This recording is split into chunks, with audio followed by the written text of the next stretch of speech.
Good morning, student. Today I am going to read the remaining part of your chapter number 4.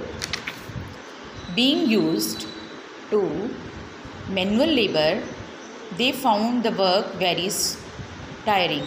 जब उन्होंने मेहनत की उन बच्चों ने तो उन लड़कों को ये पता चला कि मेहनत करना कितना जो है थकावट वाला होता है. Their backs hurt, उनकी जो पीठ थी वो मतलब दर्द होने लगी.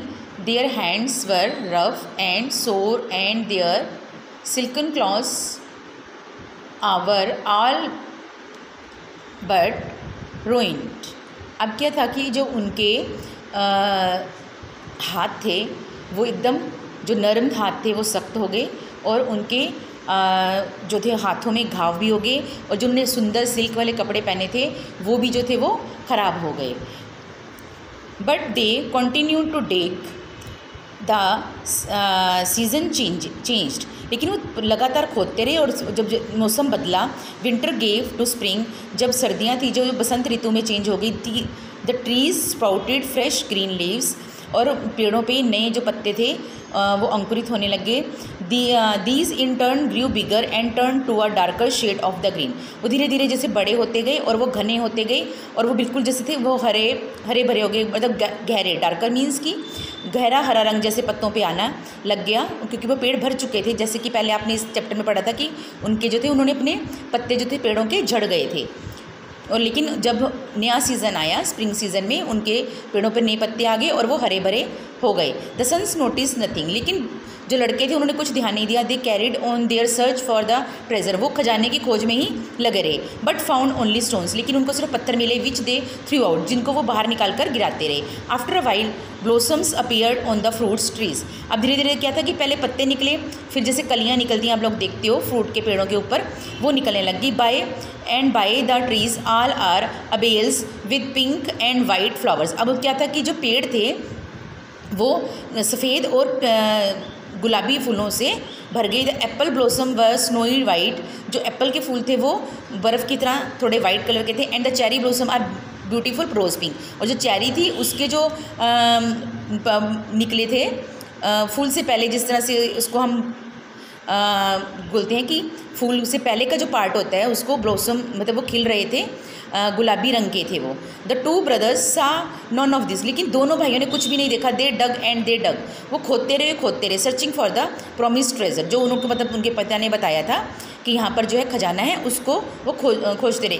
The summer went by the autumn approach, अब समर भी चलेगी, अब जो थी ऑटम सीज़न आ गया. Yet no treasure did they find, लेकिन उनको कोई भी खजाना नहीं मिला. With the coming of autumn के आने से delicate little fruits began appearing on the trees. अब क्या था, फ्रूट छोटी उसमें साइज़ में जो से उनको पेड़ों के ऊपर लगने लग गए. Still the two boys search, लेकिन लो लड़के थे वो फिर भी खोजते रहे. द फ्रूट रिपेंड, अब फ्रूट पकने लग गए. The orchard was heavily laden with the red and golden fruits, अब जो उनकी बागों का खेत था, बगीचा जो भी था, तो उसमें जो थे वो जो पेड़ थे वो फलों से जो थे वो रेड और गोल्डन जो उसके फ्रूट लगता था उससे वो लद गए. There is no treasure here, लेकिन यहाँ पर कोई खजाना नहीं है. सैड वन, एक ने कहा. We are dug up every inch of this orchard, उन्होंने कहा कि हमने सारी जगह खोद ली है लेकिन यहाँ कोई खजाना नहीं. We might as well give up. And the second, उन्होंने कहा कि अब हमें छोड़ जाना चाहिए. दूसरे सन ने कहा लेट्स सेल द फ्रूट, अब हम फ्रूट बेचते हैं. We should be able to get a little money for it, और हम लोग जो इससे थोड़ा धन प्राप्त कर लेंगे. The fruit merchant was called. I have been never seen an excellent quality of fruit, अब जो था व्यापारी वहाँ पर आया और उसने कहा कि मैंने इस तरह का इतना बढ़िया क्वालिटी का फ्रूट कभी भी नहीं देखा. वो मतलब आश्चर्यचकित हो जाता है. I will give you much more gold than I promise you for this crop, उसने कहा मैं तुम्हें इससे भी ज़्यादा गोल्ड दूंगा जितना मैंने तुमसे प्रॉमिस किया है. The two sons could not believe their ears, उनके जो बेटों को था वो उसको विश्वास नहीं हुआ अपने कानों पे. Handling over the sacks of the gold coins to the other, the merchant said, उसने उनको सिक्कों से भरी हुई थैली दी. और brother and the merchant said, तो मर्चेंट ने कहा you must have looked after this orchard very lovingly, तुम इसको बड़ी प्यार से देखभाल करो. दिस फ्रूट शो दैट, मतलब तुमने इस जो ऑर्चर्ड की बड़ी ध्यानपूर्वक तुमने इसका जो है स्नेहपूर्वक इसका ध्यान रखा है। दिस फ्रूट शोज दैट, ये जो फ्रूट निकले ये बताते हैं, you have dug deep and turn the soil over well, तुमने इसको बड़ा गहरा खोदा है जिससे कि ये सोयल जो इतना अच्छा उसने फ्रूट दिया है। You must have removed every weed every stone, only then could you have got this wonderful treasure, if you produced fruit like this I will buy your crop every year। उसने कहा कि तुमने बहुत गहरा खोदा है, तुमने एक एक मतलब जैसे कहते हैं ना एक्स्ट्रा जो भी चीज़ उगी हुई थी उसको निकाला, तुमने उस धरती से पत्थरों को भी निकाला, और मतलब तभी तुम्हें ये जो इतना अद्भुत खजाना मिला है। और अगर तुम इस तरह से हर साल ये फसल इस तरह से उगेगी तो मैं तुम्हारी हर साल ये फसल खरीदूंगा। The two brothers exchange looks to the understanding, मतलब दोनों ब्रदर ने एक दूसरे की तरफ समझने वाली कहते हैं ना भाव से देखा। This is the father treasure, मतलब ये पिताजी का खजाना है। दे सेड टुगेदर, उन्होंने एक दूसरे को आपस में बोला कि मतलब उनको समझ आ गया कि मेरे पिताजी किस खजाने के बारे में बात कर रहे थे।